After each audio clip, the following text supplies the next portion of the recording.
tal? ¿Cómo están? Bienvenidas y bienvenidos a una nueva edición del podcast de Maynes. Iniciaremos, como les había anticipado la semana pasada, por un recorrido por la coyuntura y por los temas más importantes de la realidad pública internacional y nacional. ¡Maynes!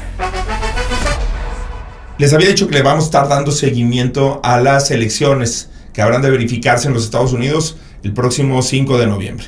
Cada vez falta menos y cada vez será un tema más presente en nuestra conversación pública. Como les había explicado en el episodio anterior, las elecciones de Estados Unidos no las define el voto popular. Por eso cuando vemos encuestas o cuando vemos cómo se están moviendo las preferencias electorales de los norteamericanos, no necesariamente son las que van a definir el resultado de la elección. Hay que poner atención a los llamados toss-up states, a los estados que están por definir su voto y que de acuerdo al valor que tienen en el colegio electoral estadounidense pueden ser los que terminen definiendo el triunfo de una candidata o de un candidato. En este caso estamos hablando de estados como Pensilvania, como Michigan, como Carolina del Norte, como Wisconsin, como Nevada o como Arizona. Por eso vamos a ver que las campañas de los candidatos norteamericanos se concentran en esos estados y que el discurso apela a los votantes de esos estados. Cuando Donald Trump ganó la elección por el colegio electoral, aunque perdió el voto popular, fue precisamente concentrándose en un discurso que por un lado repudiaba a los migrantes que habitan en esos estados, pero que además culpaba al desplazamiento de las inversiones del Tratado de Libre Comercio de la pérdida de empleos en ese tipo de estados, particularmente en industrias como la automovilística, como la automotriz. Y en el caso de esta elección, pues bueno, ha seguido siendo un tema. Por eso la propia Kamala Harris se pronunció a favor de revisar el TEMEC, que es la versión actual del entonces TLCAN, y que además ella afirmó haber votado en contra. Esta semana vimos muy activo a Donald Trump y se hizo viral un video de él, precisamente apelando a la clase trabajadora de los Estados Unidos presente en estos estados, sirviendo unas hamburguesas en McDonald's. Y hemos visto también un despegue de protagonismo por parte del expresidente Barack Obama, que tiene una conexión con electores o con un segmento del electorado estratégico en dichos estados. Lo hemos visto mucho más frontal e incluso yo diría más belicoso que nunca antes en el estilo discursivo de Obama. Me parece que también es muy importante retomar en la arena internacional la entrega del Premio Nobel de Economía a 3 economistas con gran prestigio y fama internacional y de la cual se ha discutido. Daron Acemoglu, James Robinson y Simon Johnson. ¿Por qué se les da el Premio Nobel de Economía a estos 3 académicos? Bueno, por sus contribuciones a los estudios sobre desigualdad y prosperidad. Estos estudios se dieron a conocer mundialmente a través de un libro que estos autores realizaron hace varios años, que se llama Why Nations Fail, ¿por qué las naciones fracasan? Ahí estudian las trayectorias de prosperidad o de fracaso que puede tener un país a partir de la construcción de instituciones, de un Estado de Derecho confiable y que le dé garantías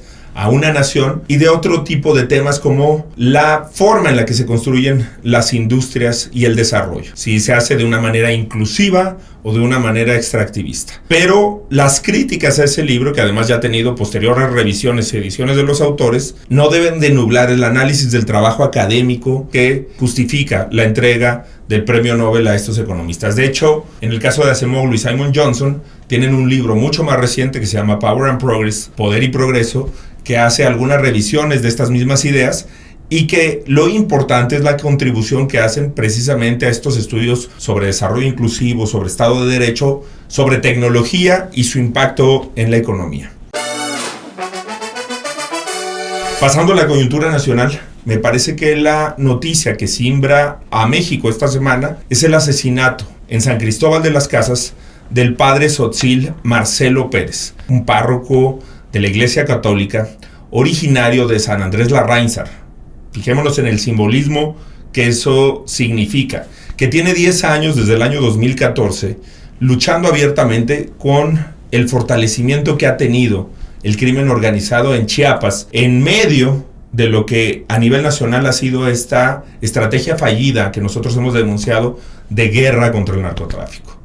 Marcelo Pérez tuvo un activismo en contra de la presencia del crimen organizado en Chiapas, hizo incluso una caravana, una marcha por muchos municipios del estado hace un par de años para denunciar el crecimiento en la impunidad con la que se ha manejado y se ha sentado el crimen organizado en Chiapas, y viene de hacer una manifestación muy importante apenas en septiembre pasado, de encabezarla en Tuxtla Gutiérrez, alzando la voz. También desde hace algunos años se habían dado a conocer amenazas de muerte contra Marcelo Pérez, y eso llevó a que incluso la Comisión Internacional de Derechos Humanos dictara medidas de protección para el padre Marcelo Pérez. Bueno, eso fue ignorado por las autoridades estatales y federales, y tuvimos este trágico asesinato que ha implicado la condena de la Conferencia del Episcopado Mexicano, de instituciones académicas, de instituciones internacionales, y la conmoción del pueblo de Chiapas y de una gran parte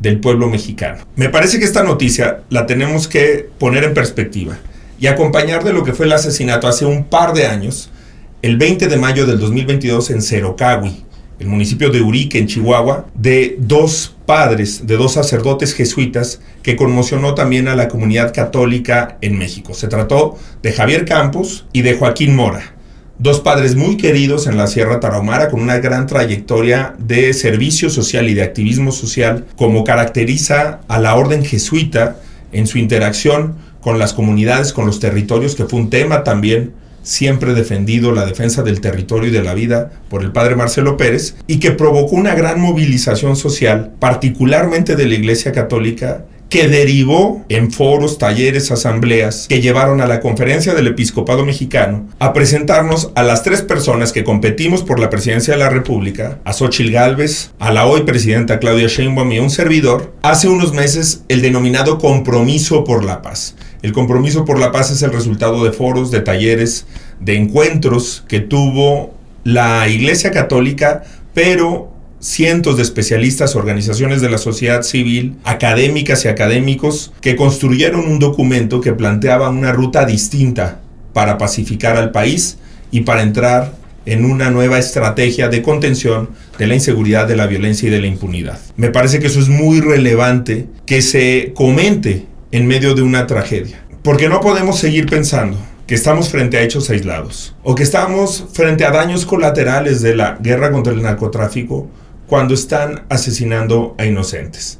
Al padre Joaquín Mora y al padre Javier Campos los asesinaron porque una persona que venía siendo perseguida por grupos criminales se refugió en la iglesia que ellos estaban custodiando. Al padre Marcelo Pérez lo asesinaron por denunciar, por alzar la voz contra la irrupción del crimen organizado en Chiapas. Estas noticias también se deben de leer en la perspectiva de la reciente sentencia a 38 años de prisión en la ciudad de Nueva York al que fue el secretario de Seguridad Pública del presidente que inició esta estrategia fallida basada en el punitivismo, en el prohibicionismo y en la militarización. Me refiero a Genaro García Luna, quien fue condenado por un juez de los Estados Unidos a 38 años de prisión. No son hechos aislados ni son casualidades. Es el producto de una estrategia que ha traído violencia, que ha traído más armas, que ha traído una decadencia de todos los índices y los niveles de justicia que hay en el país. México necesita una reforma profunda al sistema de justicia que vaya más allá de un simple reparto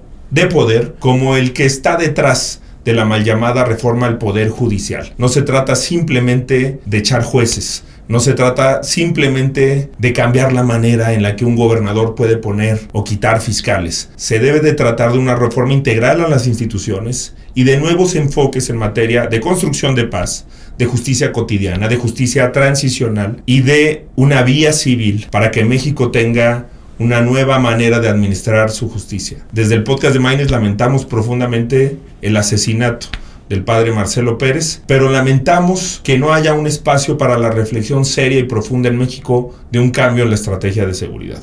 Por eso celebro que en días recientes la diputada Laura Ballesteros haya dado a conocer que logró una suspensión definitiva contra esta mal llamada reforma al Poder Judicial, que protege los derechos laborales de miles de personas juzgadoras, de trabajadoras y de trabajadores del Poder Judicial de la Federación, que no pueden ser culpados por la falta de justicia en México. De hecho, pienso yo que la inmensa mayoría de los servidores públicos en este país, que trabajan en fiscalías, que trabajan en el Poder Judicial de la Federación, que trabajan en ministerios públicos, son también víctimas de un sistema mal planeado, de un sistema mal diseñado y de un sistema que está hecho para administrar la injusticia y la impunidad y no para construir justicia y para construir paz.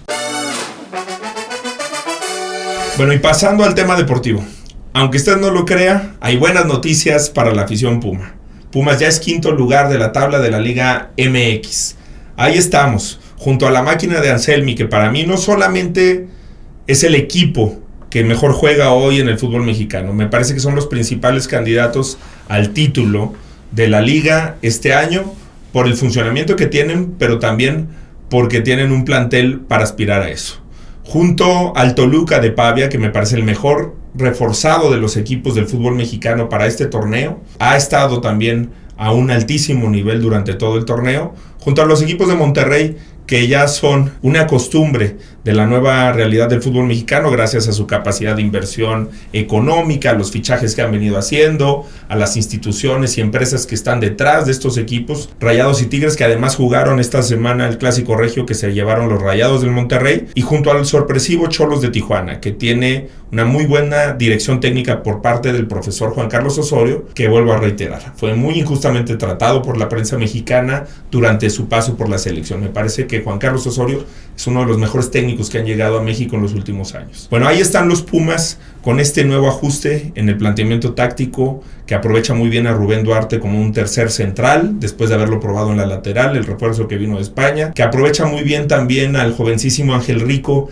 en el medio campo, que aprovecha el mejor momento futbolístico en la carrera de Pablo Benevendo, que aprovecha también en la izquierda al uruguayo Robert Ergas, y que además permite que el equipo goce del momento futbolístico que está viviendo el peruano Piero Quispe, no solamente con su selección en las eliminatorias rumbo al Mundial, en las eliminatorias de la Conmebol, sino particularmente en Pumas, donde se está asociando con los laterales, con los mediocampistas y sobre todo con César el Chino Huerta, que también está en un momento dorado, espléndido, metió gol con la selección, tuvo un gran rendimiento en selección nacional y es sin duda alguna la figura de los Pumas de hoy, y con el Memote, con Guillermo Martínez, que es un centro natural confiable, con buen físico, que complementa un plantel de Pumas que creo que nos va a dar alegrías, que va a estar ahí en la liguilla y del que por lo pronto hoy nos sentimos muy contentos en la afición Puma. Y hablando de la selección, hay que seguirle dando seguimiento al gran momento futbolístico de Raúl Jiménez. Ya comentamos en el episodio pasado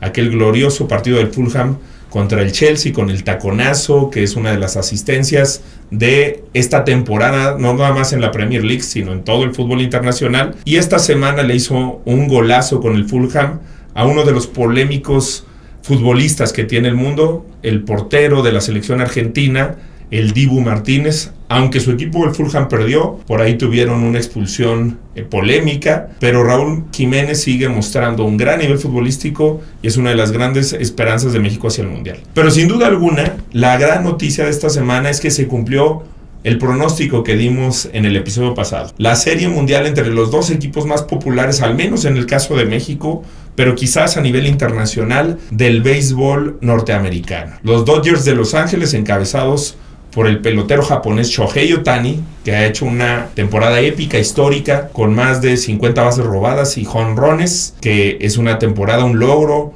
que nadie en el béisbol había alcanzado, con unos Dodgers manejados por Dave Roberts, que han estado, pese a que toda la gente dice no traen picheo, con un sistema de rotaciones muy agresivo de Roberts, que les ha permitido aprovechar el gran equipo, el gran plantel que tienen, con deportistas como Mookie Betts, y se enfrentan a los Yankees de Nueva York, el equipo más ganador en la historia de Grandes Ligas, que tiene un plantel también increíble y espectacular. Aaron Judge, que tuvo una temporada fantástica, Giancarlo Stanton, que se crece en playoffs, y Juan Soto. Me parece que son las grandes estrellas de estos también históricos Yankees de Nueva York, que nos van a dar una serie mundial de pronóstico reservado, en la que yo, por el recuerdo que tenemos los mexicanos sobre aquella mítica serie mundial del 81, me iría con los Dodgers, en un tributo y en honor a Fernando Valenzuela y a esos Dodgers del 81 que, gracias al desempeño de Valenzuela en el tercer juego de la serie, lograron una remontada histórica contra los Yankees de Nueva York.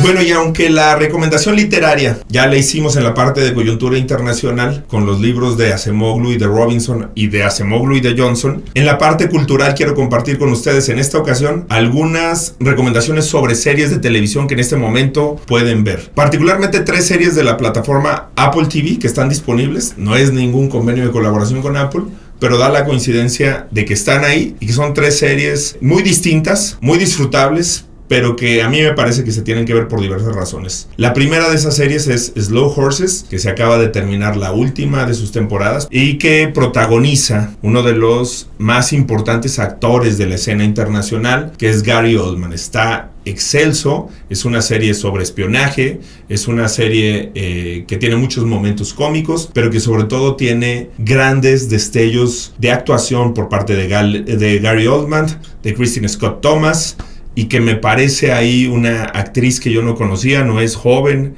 ni debutante, ni mucho menos. Es una actriz que sin duda alguna tiene una trayectoria en la actuación británica, pero que en esta serie me parece que hace un papel espectacular, que es Saskia Reeves. Otra serie que vale la pena ver desde otro enfoque totalmente distinto, que es de ligereza, que es de comedia, que es para pasarla bien, que es una serie que los va a hacer reír, pero que además tiene también muchos chispazos de buenas actuaciones, de un guión muy interesante, de un formato que la verdad me gustó mucho. Es Bad Monkey con Vince Vaughn. Vince Vaughn creo que es un gran actor que tiene este perfil, esta orientación hacia la comedia, pero que sin duda alguna hay muchísima calidad en el guión, en las actuaciones, en la manera en la que se desdobla la historia, y que Bad Monkey me parece que también es una serie que vale muchísimo la pena. Pero la gran recomendación de estas 3 series es la última obra de Alfonso Cuarón. Es una serie que se llama Disclaimer, que también está disponible en la plataforma de Apple TV y que protagoniza una de las mejores actrices contemporáneas en el mundo, Cate Blanchett. Cate Blanchett protagoniza a una periodista que recibe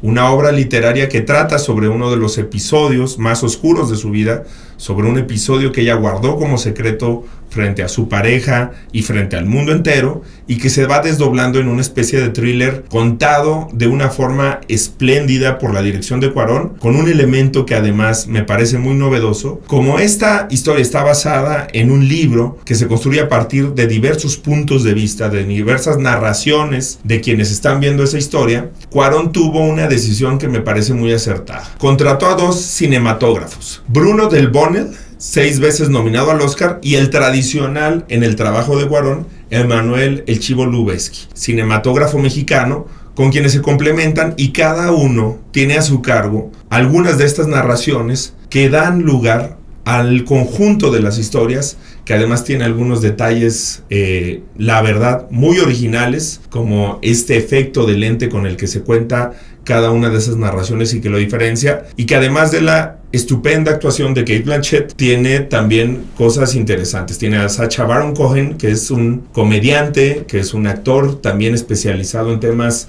de comedia, en un rol que comúnmente no se le ve a Sacha Baron Cohen, que es un rol serio, pero que en esta ocasión representa al esposo de la periodista de Cate Blanchett, que vive con ella la tragedia de irse enterando de esta historia, y que también hace una actuación muy interesante.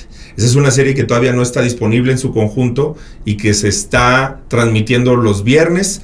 Tiene también en un papel estelar a Kevin Kline, que hace un enorme papel, que es el encargado de ir compartiendo poco a poco con la protagonista y con su entorno familiar esta historia a la que él llega por razones familiares, también un poco accidentales, y que me parece que es una de las series más importantes que se hayan hecho en los últimos años, más novedosas, más originales y con más elementos para disfrutar. Y ahora sí, damos paso a la entrevista. Vamos a tener una invitada muy especial para seguir hablando de un tema que ha sido recurrente en el podcast de Maynes, la mal llamada reforma al Poder Judicial. Maynes. El podcast de Maynes. ¿Qué tal? ¿Cómo están? Pues aquí estamos en otro episodio del podcast de Maynes, y en esta segunda entrevista, quisimos platicar con una persona que se dio a conocer en las redes sociales, una jueza de distrito ubicada en Guanajuato, la jueza Reina Rodríguez, por oponerse abiertamente a la que yo he llamado mal llamada reforma al Poder Judicial, que es una reforma que trastoca la manera en la que México entendió por 200 años la división de poderes, el Estado constitucional de derecho y la democracia misma. Esta reforma que va a afectar la manera en la que nos relacionamos, con el extranjero, con quienes vienen al país a sentarse, la certidumbre jurídica, el Estado de Derecho, la impunidad.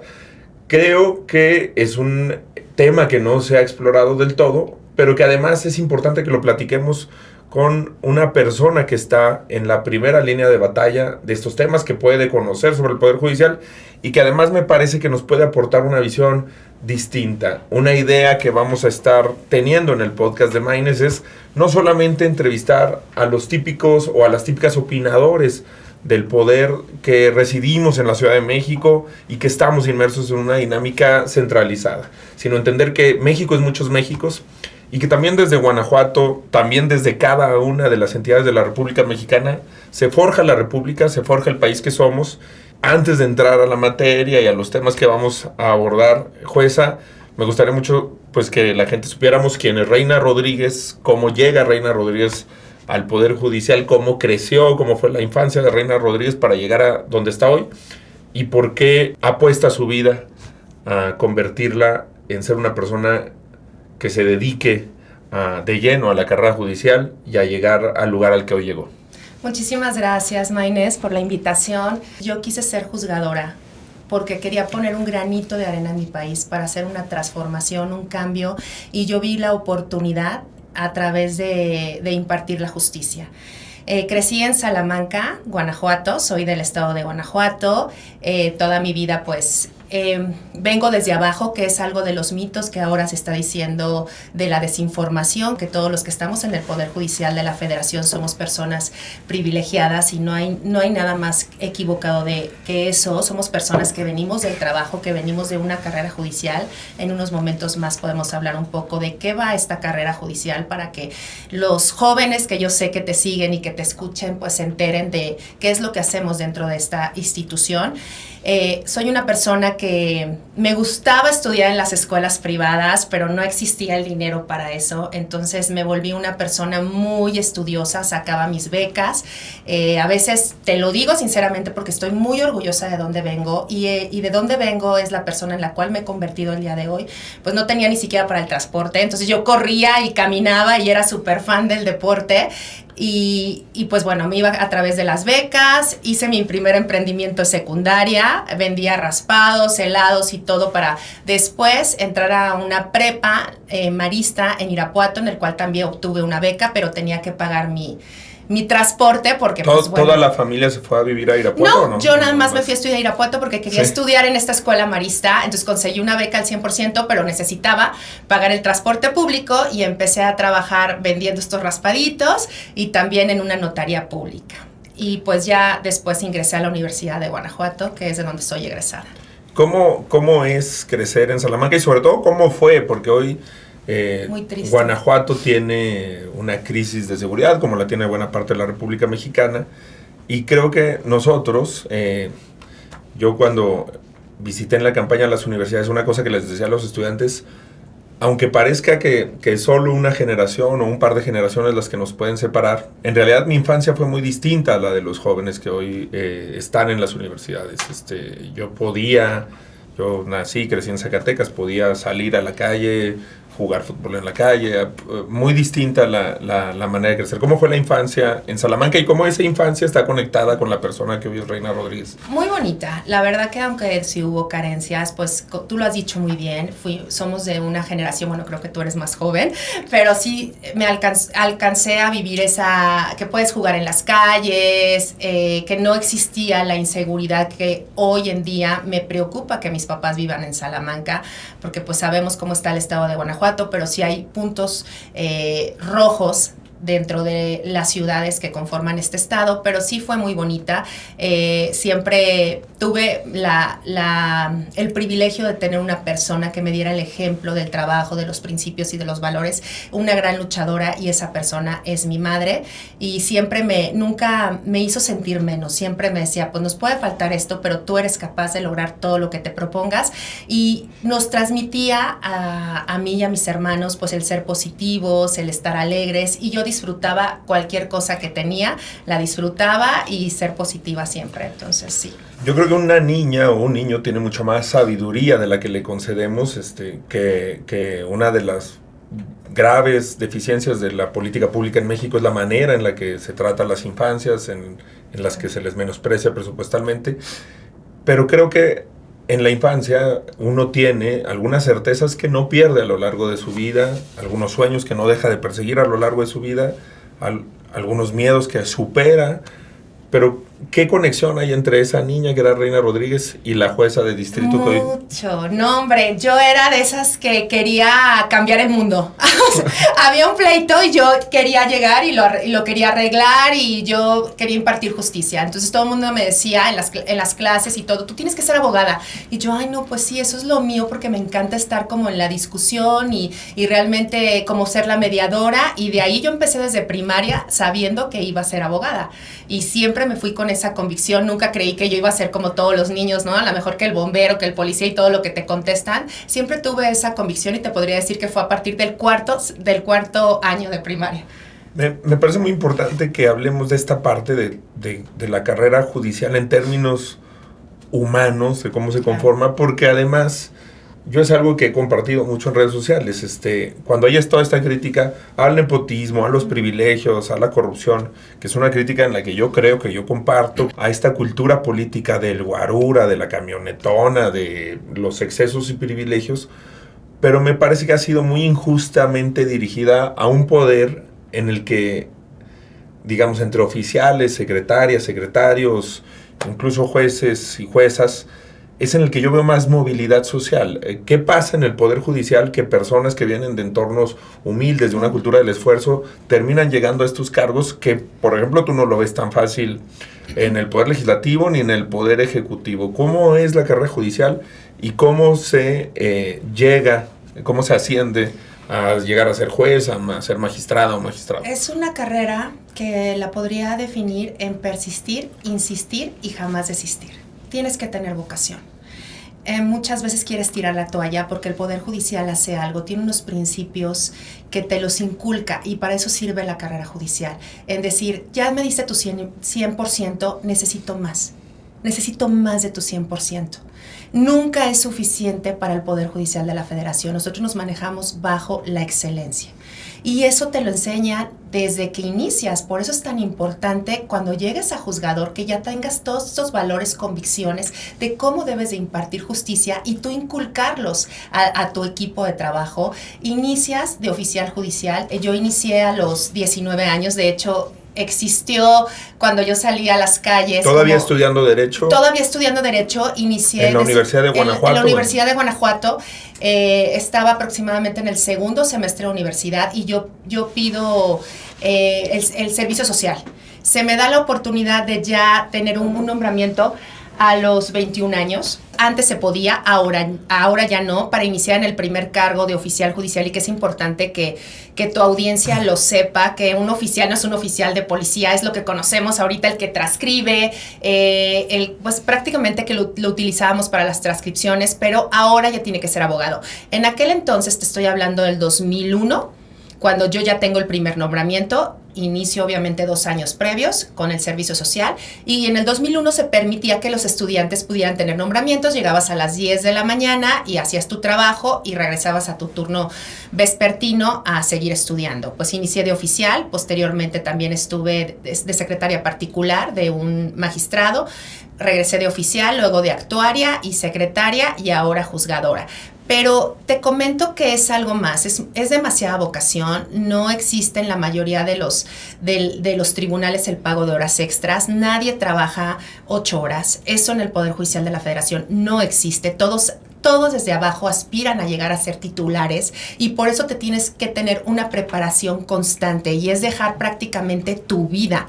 O sea, no hay salario que alcance para pagar, de verdad, todas las horas de trabajo que los integrantes del Poder Judicial hacen en beneficio de México. Que una de las razones es porque hay en todas las instancias, una sobrecarga de trabajo.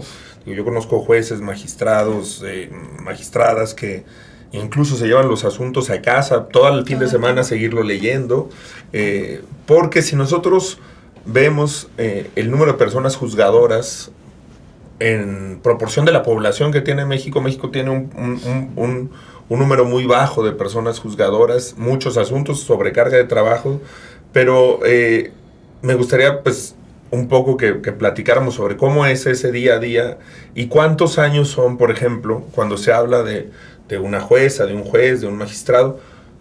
En promedio, ¿cuántos años le lleva a alguien llegar a ese rango? ¿Cuántos años de trabajo, de estudio, de dedicación tienen que haber para llegar a ese punto? Existen personas muy brillantes que a los 10 años pueden acceder al puesto que a los 30, 31, porque ahora se puede, está topada la edad. Tiene que ser a los 30 años y magistrado 35 años, pero generalmente serían 15 años, 15 a 20 años para llegar a una posición de juez o magistrado. ¿Y cómo es el día a día con esta sobrecarga de trabajo? ¿Cuántos asuntos le toca sacar a una jueza? Es muy complicado, lo acabas de decir. En México, de hecho, Costa Rica tiene 5 veces más los jueces que México. No nos damos abasto. Por ejemplo, yo estoy especializada en materia laboral en el estado de Guanajuato. Es uno de los principales cargas laborales que existen a nivel nacional. Te podría decir que es el número 2. Y está toda la industria en materia federal, en materia laboral, que es el artículo 527. No los quiero aburrir mucho, pero sí es demasiado. Está todo el corredor industrial y únicamente pusieron a 3 jueces en todo el estado. Y el trabajo, ¿qué te puedo decir? No había horas libres. Era levantarte muy temprano. Actualmente ya existe otro tribunal, que es el que yo aperturé, el 4º tribunal, viendo las cargas de Guanajuato. Y si quieres tener tu tribunal al día, que es lo que ahorita yo, que tuve la oportunidad de volver a iniciar otro tribunal en Guanajuato, pues era levantarme a las 4:30 de la mañana y tener un poquito de espacio personal, a efecto de poder hacer un ejercicio, pero no lo puedes hacer diario. Llegas a la oficina a las 8:30, 9 de la mañana, y de ahí sales aproximadamente a las 10, 11 de la noche. Y no acaba ahí. Eso es de lunes a viernes. No hay horas de comida. Y yo no soy como la excepción, yo soy la regla. Yo me llevo una mochilita y en esa mochilita saco mi tupper y empiezo a comer. Y luego ya entro a la otra audiencia, regresas a estudiar los asuntos del tribunal, porque las personas piensan que nada más es administrar, es como impartir la justicia. Un juzgado, un tribunal va más allá. El personal, todo lo administrativo, todos los acuerdos que debemos de saber dentro del Consejo de la Judicatura. Entonces el tiempo que tienes y el trabajo que tienes es desbordante, que no existen ni siquiera fines de semana. De ahí que tiene que haber una vocación para querer realmente hacer un bien a tu país y impartir esta justicia de manera excelente. Creo que una cosa que de la que ha carecido la oposición en estos años es no solamente el tener la capacidad para decir no, que eso es una cosa que pues bueno, la oposición en todo el mundo va a hacer, votar en contra de ciertos proyectos de un gobierno, de ciertas propuestas, sino establecer una alternativa, una visión alternativa para atender los problemas del país. Por ejemplo, nadie puede negar que sí hay corrupción, excesos en el Poder Judicial. ¿Cómo se imagina la jueza Reina Rodríguez que debería de combatirse la corrupción en el Poder Judicial? Por ejemplo, en materia laboral, ¿cuáles son las cosas de las que deberíamos estar pendientes? ¿Y por qué la reforma no es una solución a eso? ¿Por qué la elección popular, por ejemplo, de personas juzgadoras, cómo va a operar, cómo va a involucrarse eso con los agentes que van a tener que ser luego regulados por el propio Poder Judicial? ¿Cómo van a intervenir ellos en la propia conformación del Poder Judicial? Te contesto la primera pregunta, Maynes, y creo que es el punto medular por el cual basaron para que la sociedad apoyara esta reforma, que es el motivo de la corrupción. Y les decimos, bueno, ¿y por qué no hay jueces en la cárcel y si hay políticos en la cárcel? El punto aquí es que nosotros, pues, el Consejo de la Judicatura Federal no puede denunciar a los jueces. Se abren quejas administrativas y el ciudadano es el que tiene que denunciar a un juez a efecto de que se le dé seguimiento a través de las fiscalías del Ministerio Público y que se le abra una carpeta y pues ver si es corrupto o no. Efectivamente, no dudo que exista el granito en el arroz, en que existan jueces o magistrados corruptos, pero la reforma no ataca ese aspecto. Lo único que hace es no corta el dedo, corta toda la mano, y es incorrecta su perspectiva. Es un sinsentido lo que ellos proponen de remover a todos. Y en el caso particular, ¿qué deberíamos de estar proponiendo a efecto de una justicia pronta y expedita? Pues los medios alternativos de solución de controversia, que en el caso de la reforma en materia laboral, que es donde yo estoy especializada, sí, tenemos este mecanismo llamado conciliación. Y antes tienes que ser todo el tiempo proactivo los jueces, y tenemos 2 audiencias, que es una audiencia preliminar donde se ven todas las pruebas y posteriormente donde se desahogan las mismas y el dictado de sentencia. Pero en esos inters existe para que puedas platicar con las partes y que ellos mismos, bajo sus propios intereses, resuelvan los asuntos. Entonces, la mayoría de los asuntos son conciliables. Existen, obviamente, algunos asuntos que no los puedes conciliar. Y a mí lo que me preocupa, Maynés, es que quieran desprofesionalizar algo que tiene que ser emitido por un profesionista. Tú no puedes, o sea, el estar en una audiencia no es ser un estandopero, como lo que se me ocurra. Tienes que estar preparado a efecto de resolver las cuestiones que van a ser planteadas ante ti por el justiciable. Entonces tú tienes que ir estudiado de tu asunto perfectamente y tienes que saber la ley, tratados internacionales, protocolos de perspectiva de género, protocolos de discapacidad, y atender todas esas cuestiones mediante la oralidad. No sé cómo le van a hacer con personas que dicen que van a tener una curva de aprendizaje, y en esa curva de aprendizaje, ¿qué va a pasar con los justiciables o con los ciudadanos y ciudadanos mexicanos? Que además la inmensa mayoría de los asuntos que vive, los problemas que tenemos los mexicanos o las mexicanas con la justicia, la inmensa mayoría de los asuntos nunca llega al escritorio de un juez, nunca llega ni siquiera a la etapa de audiencia, mucho menos a la etapa o a la sentencia, y que creo que esa es una cosa que se está comunicando a partir de la reforma. La reforma es una supuesta solución al tema de la impunidad, pero no ataca todos esos asuntos que no están llegando a manos de personas juzgadoras y que podrían resolverse por otras vías, por mecanismos de justicia cotidiana, de justicia alternativa, de juzgados en otras instancias de gobierno, como la justicia a nivel municipal, que es muy importante que se genere y que creo que no está comprendido en la reforma. Nada de lo que realmente impacta a México, de la percepción que tiene la sociedad en torno a que no existe justicia en nuestro país, el 1% tiene que ver con el Poder Judicial de la Federación. Los asuntos que llegan a nosotros es el 1%. O sea, obviamente nosotros sí somos primera instancia en materia federal, porque es materia de trabajo, pero lo que son los juicios de amparo, lo que llega a los tribunales colegiados, pues no es ni el 1%. Se confunde lo que es la Fiscalía, el Ministerio Público, cuando el ciudadano va y hace su denuncia y que se encuentra esta decepción de que nunca encuentran el culpable de un robo o los homicidios, que eso es lo que se debe de atender. El aparato de justicia no es lo que se le dice a la sociedad actualmente, que es el Poder Judicial de la Federación. Es una parte del aparato de justicia, pero los focos efectivamente es donde tú estás aterrizando y donde debemos de poner la atención, y que no se está tocando nada de eso en la reforma. En la reforma lo único que quieren hacer es prácticamente quitar a todos los jueces y magistrados federales. ¿Para qué? Porque les estamos estorbando al gobierno. Esa es una realidad, porque somos jueces independientes, jueces que no venimos del dedazo, que venimos de pasar exámenes muy complicados y que realmente velamos por los derechos de la sociedad y no atendemos a los intereses de un grupo del poder. Que ahí yo creo que si un juez, una persona juzgadora, una jueza, una magistrada, le estorba al gobierno por hacer su trabajo, bueno, eso es una situación. Pero creo que sí hubo una tendencia que no se discutió, que no ha habido autocrítica en algún sector del Poder Judicial, en la que sí creo que hubo jueces que anticipadamente, juezas, se politizaron y decidieron estorbar el gobierno. Por ejemplo, yo me pronuncié en contra de estas suspensiones, contra la entrega de libros de texto gratuito. Me parece que ese no es un ámbito en donde la justicia constitucional deba de regular al gobierno. Me parece que es un ámbito de política pública. Me parece muy forzado decir estoy tutelando un derecho y entonces este libro no es el adecuado para las personas. Creo que se puede discutir, se puede debatir sobre el modelo educativo, sobre la pertinencia, calidad de los textos, pero sí creo que hubo algunas sentencias, sobre todo en materia de suspensión, que fueron muy políticas y que contribuyeron, digamos, también a este clima.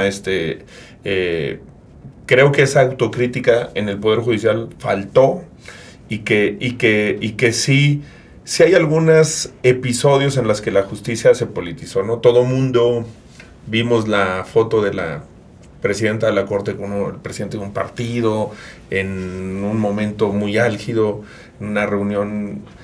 Creo que esa parte, esa conversación también en el Poder Judicial faltó.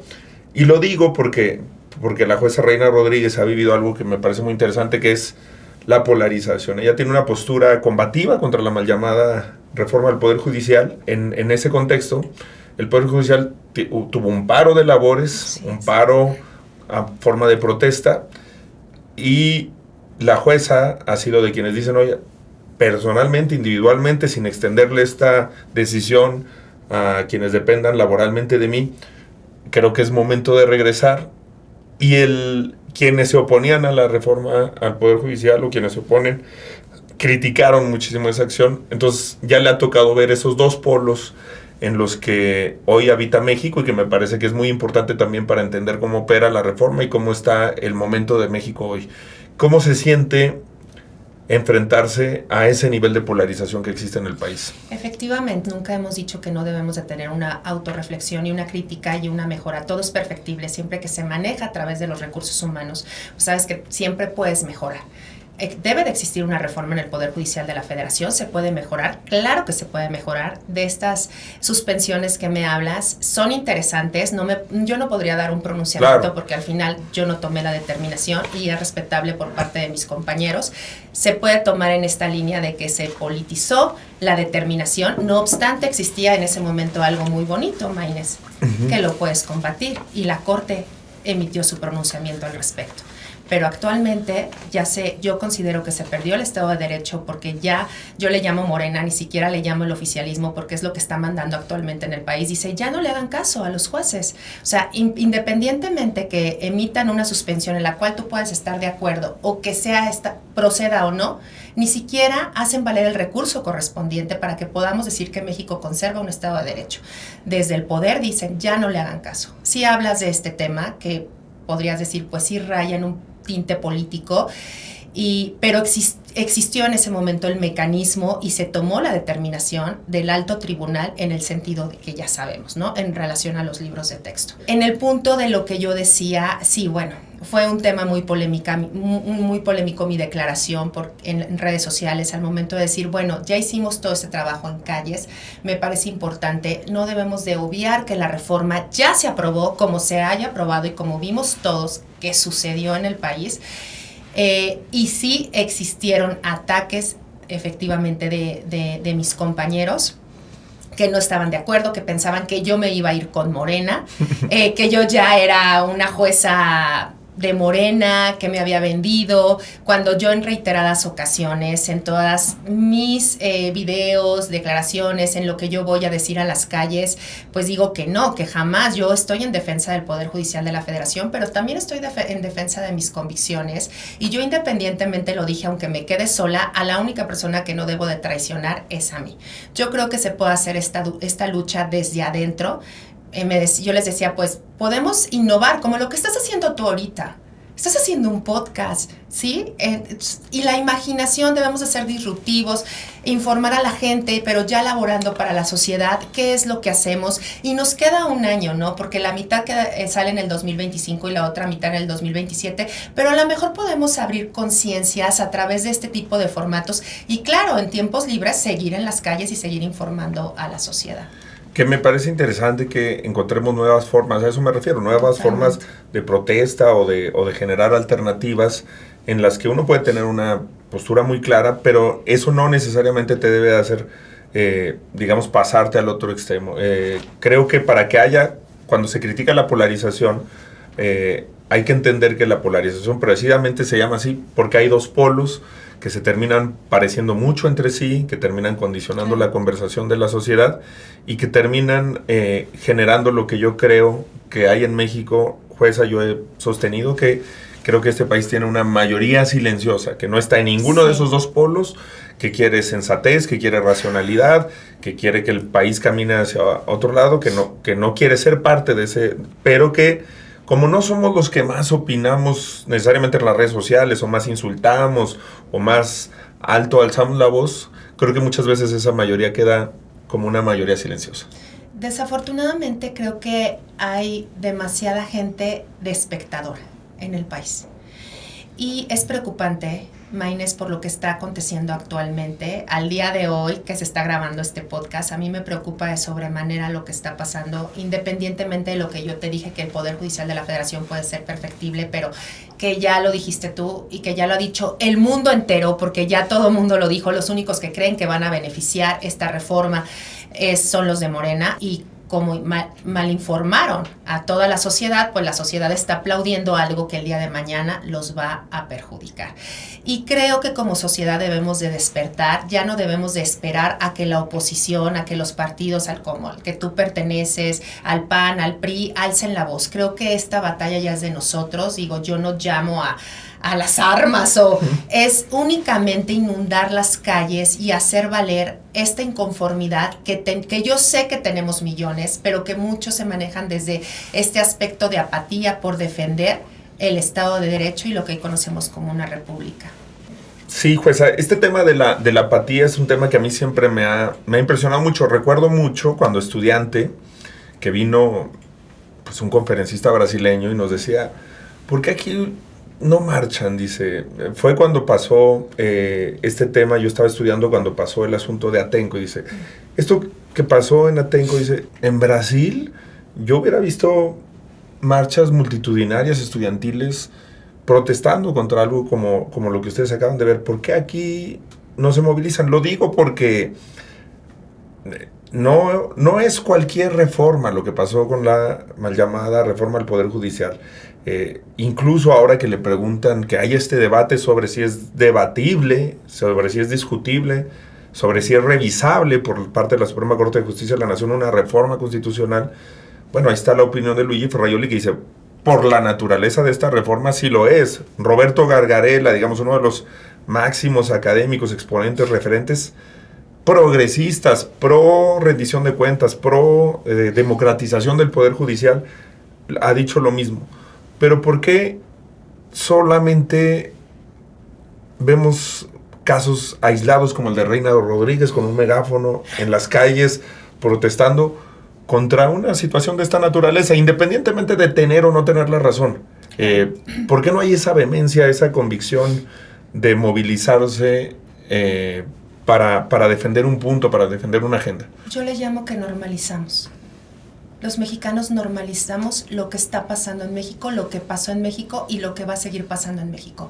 Llegamos a tener ya una temperatura templada de ver toda la violencia en nuestro país, y que no digo que esto nada más es de Morena, tampoco quiero decir, esto viene desde el PAN, desde el PRI, desde los sexenios pasados, y que fuimos normalizando una vulneración a nuestros derechos una y otra vez. Pero sí considero que lo que está pasando actualmente no se había vivido antes. Digo, las cifras están ahí, las estadísticas están ahí. Existe mucho más violencia en nuestro país, delincuencia organizada, millones de víctimas, y creo que con lo que pasó de la reforma, el ciudadano no Medio millón de homicidios en 18 años llevamos. Sí, y lo normalizamos y aprendimos a vivir con ello. Aprendimos, tú ves una noticia y le pasas y ya estás con la receta de comida y ya viste que mataron no sé cuántos y están en una camioneta y te cambias a una receta de comida. Entonces ya vivimos con ese tipo de templanza ante algo que no es natural cuando se debe de estar en un estado de digamos derecho. Que es una cosa que, siendo una cualidad de las mexicanas, de los mexicanos, su resiliencia ha terminado siendo pues una condición en la que también nos hemos acostumbrado, hemos normalizado estas situaciones. Hay un aspecto que me parece muy importante distinguir, que no sé si sea lo suficientemente claro en la discusión del tema del Poder Judicial. No es lo mismo el elitismo que la especialización. O sea, cuando se dice, yo pienso que cuando se habla de que no cualquier persona debería llegar a una instancia, a una magistratura, a ser ministra, ministro, juez, no es tanto, pareciera que es un asunto como de que no es para cualquiera en términos clasistas. Y me parece muy importante por eso resaltar el origen que tienen muchas personas del Poder Judicial, claro. Y que además la discusión, por ejemplo, en materia laboral es de especialización. Acabamos de aprobar una adecuación al Tratado de Libre Comercio con Estados Unidos, con Canadá. La falta de especialización puede ser muy cara para las empresas mexicanas, para las trabajadoras y los trabajadores mexicanos, para el gobierno mexicano. Me gustaría mucho que platicáramos sobre esa distinción entre, no estamos hablando de que no cualquiera en el sentido de origen social, de origen socioeconómico, por supuesto que cualquiera debe de tener la atribución de poder llegar al Poder Judicial, como pues con una carrera judicial que le permita especializarse en una materia y ser confiable como juzgadora. Acabas de tocar puntos que los quiero abordar detenidamente. Sí, claro. Me recuerdas muchísimo lo del TEMEC en caso de que se me vaya, pero quiero iniciar con lo de la carrera judicial y la idea equivocada de que nosotros, porque yo realizo comentarios y eres soberbia o tú elitista, tú piensas que nada más tú vas a poder hacer eso, ¿no? He subido audiencias a las redes sociales y todo el mundo lo puede hacer. A ver, claro que todo el mundo lo puede hacer. Definitivamente un abogado, si se especializa, si estudia, lo puede llegar a hacer, pero no es de que de la noche a la mañana te construyes, te paras ante los justiciables y puedes hablar de la manera en la cual tienes que llevar una audiencia, porque tu preparación se ve a través de cómo te diriges hacia el justiciable. Ahora me pregunto, ¿cualquiera puede entrar al Poder Judicial de la Federación? Hoy en día cualquiera puede entrar a través de exámenes. ¿Por qué todas estas personas que dicen que quieren ser juzgadoras, por qué no hicieron la carrera judicial? Me parece que es importante decir que necesitas a una persona especializada. Todos pueden entrar al Poder Judicial de la Federación. No es verdad que sí existió un problema muy serio de nepotismo, no lo voy a negar. Yo fui víctima de eso a lo largo de mi carrera, que de repente sí ponían recomendados y tú haciendo todo el esfuerzo para poder pasar al otro escalón. Pero ya existió, de hecho, con el exministro Saldívar una reforma para combatir ese nepotismo. Y eso ahora es muy raro, ¿no? El exministro Saldívar hizo la reforma que quiso hace 3 años y 3 años después quiere otra reforma. Ya nada funciona, Jorge, ¿no? O sea, ya todo estuvo mal. Oye, espérame, compadre, pues si tú la hiciste y todos lo obedecimos y ya ahora para nombrar a alguien que a lo mejor ni siquiera, por ejemplo, existen personas que quieren seguir los pasos de sus papás. Como en cualquier profesión, un médico pues quiere ser doctor. También aquí pues existe un juez, pues su hijo quiere ser abogado y quiere algún día aspirar a eso. Pues ahora si yo quiero contratar a una, porque existen secretarios que son los que nos ayudan con los proyectos, que son las sentencias, que son hijos de jueces. Entonces tú ya no los puedes contratar directamente. A través de esta reforma que hizo Arturo Saldívar, tienes que ir con un comité a efecto de que te aprueben si existe un interés o un conflicto o si tú negociaste una plaza. O sea, ya ahorita para que tú puedas meter a alguien por influencias o algo así, eso ya pasó. No, ya no existe en el Poder Judicial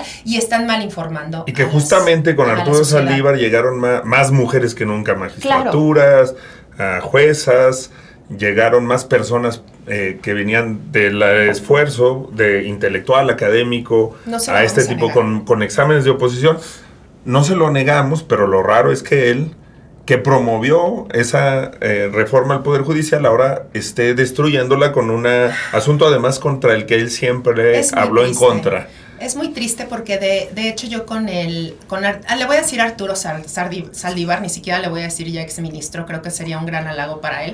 Es Arturo Saldívar.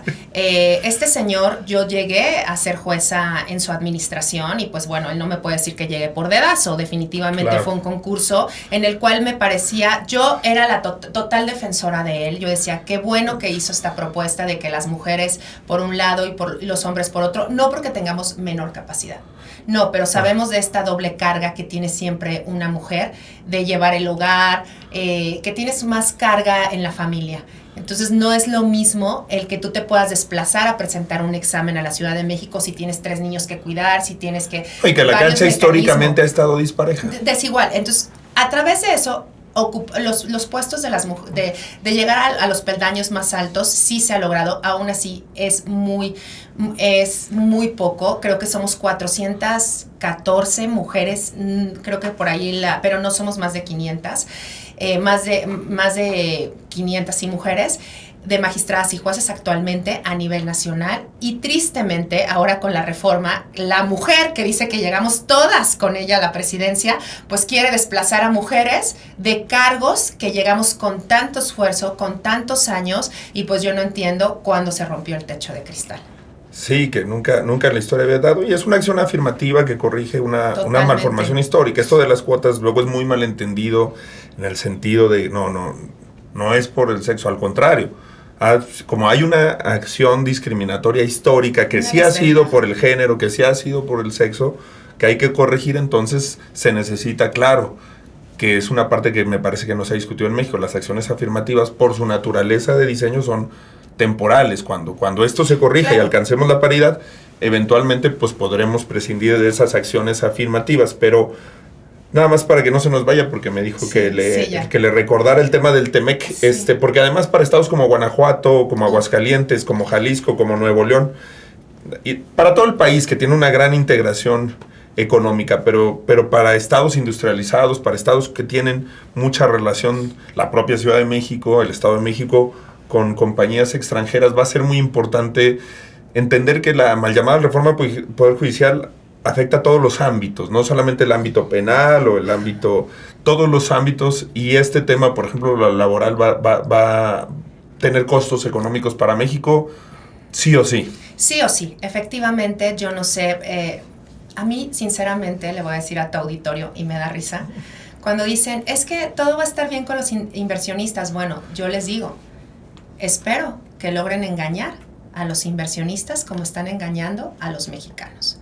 Porque se acaba de implementar esta reforma en materia laboral solicitada por Estados Unidos y Canadá, que son nuestros principales socios comerciales, y que no se nos debe de olvidar que la principal economía y por qué el México está así es a través de este tratado, a través del TEMEC, y que ellos en una cláusula dicen, oye, sí, vamos a firmarlo, pero yo necesito jueces independientes. Se hizo toda una capacitación, Maynés. Yo me vengo a partir de todos los años que yo ya tengo en la carrera judicial, yo empecé a capacitarme para llegar al puesto que tengo especializado en materia laboral desde el 2019. Y esta capacitación es pagada por todos los mexicanos a través de sus impuestos, y lo cual van a tirar a la basura por novatos que van a resolver sus asuntos. Entonces también se tira el dinero de los mexicanos, porque sí tomamos una serie de cursos a efecto de estar especializados y saber responder a toda esta industria. Tú lo has dicho bien, en Guanajuato está uno de los principales corredores industriales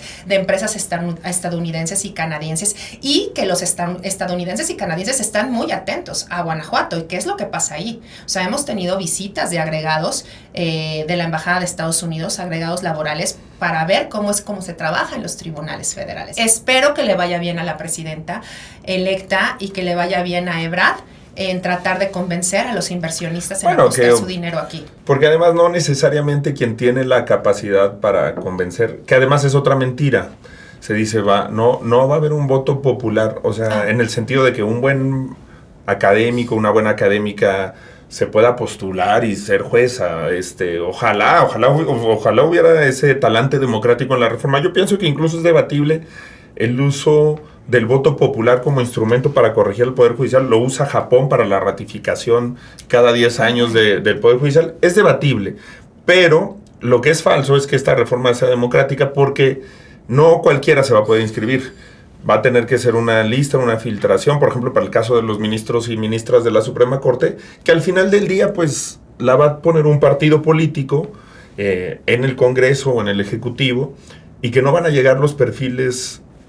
Si nosotros queremos que un gran académico, que una gran académica prestigiada llegue, pero no es afín al partido en el poder, por más votos y apoyo popular que tenga, no va a llegar.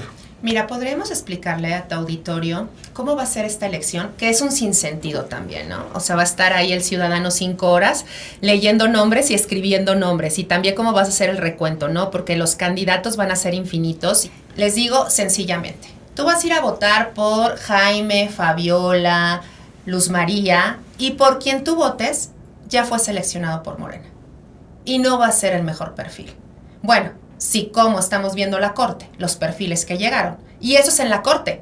Yo nada más les digo, pónganse a pensar qué jueces les van a poner en el ámbito federal y en el ámbito local. Es preocupante lo que pasa. No es una elección, no es democratizar al Poder Judicial. Como tú dices, puede ser debatible. Dicen, en Estados Unidos se utiliza, sí, pero es para jueces menores, jueces locales, y nuestro derecho es totalmente diferente porque allá existe un jurado. Y además en Estados Unidos también ha tenido consecuencias negativas. Hay un clip muy viral, muy famoso, por ejemplo, cuando la ministra Loretta critica esto en Estados Unidos, porque dice, eso es lo que explica que haya jueces que defienden la pena de muerte. Como es popular, aunque no sea efectiva para que haya justicia, pena de muerte contra mexicanos, por ejemplo, contra migrantes mexicanos, lo que lo motiva es precisamente el buscar una popularidad entre electorados conservadores. La idea también del podcast es que abordemos las otras cosas que son parte de un interés común, no necesariamente la vida pública. Y pues hay varias cosas que a mí me gustan mucho, los deportes, la música, la comida. Sí. Me gustaría saber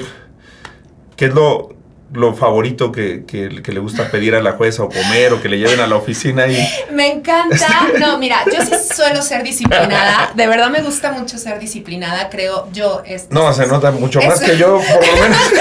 Es algo personal, porque alguien puede coincidir conmigo o no, pero yo creo que todo empieza desde uno mismo. Tener autocontrol y ser disciplinado. Entonces yo sí voy no echa garnacha la jueza. No, de lunes a viernes yo voy con todos mis toppers. De hecho, ya ahora que ingrese, yo tengo muchas ideas para comunicarle a toda la sociedad lo que hacemos en el Poder Judicial, y sí, yo llevo toppercitos con pescado, verduras y así. Pero sí me doy una comida el fin de semana. Pero si uno fuera a pecar en Guanajuato, si uno fuera a pecar en Salamanca... No. Tacos. A mí el taco, o sea, yo digo, vamos a un restaurante, ¿hay tacos? Me encanta. ¿Y cuáles son los buenos? Los de lengua. No, yo muero por los tacos, es mi comida favorita. ¿Algunos en particular hay en Guanajuato o en Salamanca? Sí, pues en un restaurante a mí que me encanta, ¿puedo decirlo? Sí, claro. Y le vamos a hacer propaganda. No, vamos. Los de la Vaca Argentina son muy buenos. Hacen buenos tacos, sí. Hacen buenos tacos. Los tacos de lengua se llaman Don Luis, los tacos de lengua de la Vaca Argentina. No sé si por los tacos Don Luis que están ahí en Guadalajara, en Chapultepec, pero sí, son buenos tacos. Y bueno, de puestecitos, les voy a decir, bueno, que también no les hago el fuchi, me encantan. Hombre, ¿cómo? Los de Salamanca. ¿Cuáles? No, donde te pares, Maynés. En Salamanca la garnacha pero dos y la o tres, comida. Así que... Híjole, los tacos El Rayo. Los tacos El Rayo en Salamanca. Son buenísimos, son buenísimos también, sí. Y además yo comparto el criterio de la jueza musical. Yo también ayer estaba platicando, fui a un concierto con mi hermana le gusta mucho la música, sus 2 hijos les fascinan la música, de hecho uno de ellos está estudiando aquí en la Escuela Martel, es un prodigio musical, y le decía, tenemos a nuestro Elton John mexicano que fue Juan Gabriel, un músico prodigioso, sé que es de mucho gusto de la jueza. ¿Cómo es la relación suya con la música? Mira, me encanta casi todo, menos no me gustan mucho los corridos, pero soy más de pop. Obviamente Juan Gabriel a todos los mexicanos a mí sí me gusta, nos va a mover. Peso Pluma y eso, pues sí. Gusto culposo, pues sí me gusta mucho, pero sé que... De repente me gustó a mí una canción de Santa Fe Clan también, ¿no? Así que me gusta una. Sí, Juan Gabriel me encanta. Bueno, Luis Miguel. ¿Cuál etapa de Juan Gabriel o todas? Todas, tengo todos sus... Bueno, yo ya van a decir de qué año es. Aquí ya me voy a delatar. Tengo todos sus CDs, pero ahorita ya lo puedes escuchar todo en Spotify, ¿no? Me queda claro. Yo tuve el privilegio de verlo en concierto. Muchas veces le tocó. Yo también. Sí, fue a Salamanca una vez. Y yo, bueno, la más feliz que fuera a mi rancho. Un show impresionante. Con músicos, un dominio del escenario de Juan Gabriel, una capacidad física increíble. Impresionante, y el ángel que tenía para ambientar el concierto y demás. Sí, no, me encantó. También fui a uno de Luis Miguel y pues bueno, sí. Bueno, de Luis Miguel, mi cuñada, que es inglesa, que vive allá, algún día les encanta la música, hemos ido a muchos conciertos juntos y ella ha ido a muchos. En la cultura popular británica tiene mucha relación con la música y algún día le pregunté ¿cuál es tu concierto favorito?